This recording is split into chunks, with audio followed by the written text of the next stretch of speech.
So, what were the main immediate security consequences when Parwan prison and Bagram fell? Just tracing back into 2021.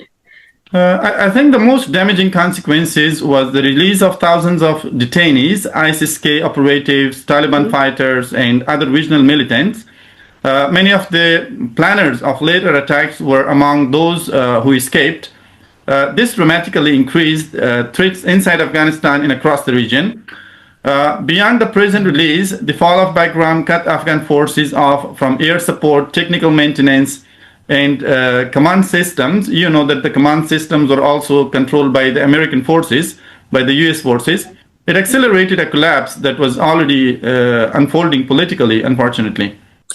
Accelerated a collapse, but the US had to leave. Why blame them? Why are we blaming them now in 2025? I guess the US leaving Afghanistan was inevitable. There is no doubt about that. But the manner of leaving matters. A responsible exit involves coordination, transition planning, and maintaining stability for local forces. None of that happened to Bagram. This is not a blame. It's simply acknowledging the operational reality. And I have to say this as an Afghan that Americans were so irresponsible in this regard. Since 2021, how have the Taliban used the base both politically and symbolically?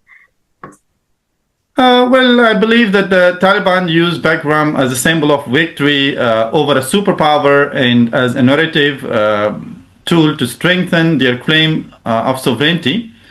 For them, it's proof that they outlasted the world's strongest military. But operationally, Bagram remains as an Afghan national asset built with billions in international investment.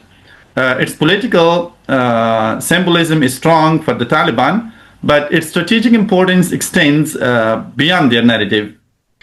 So, talking about sovereignty, the Taliban control the Bagram now, which is our reality. Isn't that the end of the story? Shouldn't we just conclude our discussion at this point? I guess control is one thing and legitimacy is another. Yes, they control facility, but the broader regional, humanitarian, and political implications of that control are ongoing. Bagram's story did not end into 2021.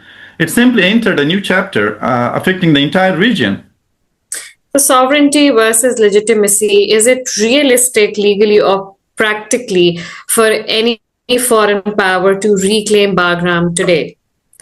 I believe it's not realistic, and more importantly, it's not legal as well. Bagram is the sovereign territory of Afghanistan, and no foreign power can reclaim it without explicit Afghan consent.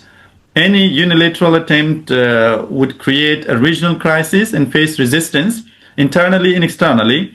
Even Washington understands that Afghanistan is no longer a space where unilateral military decisions can be made.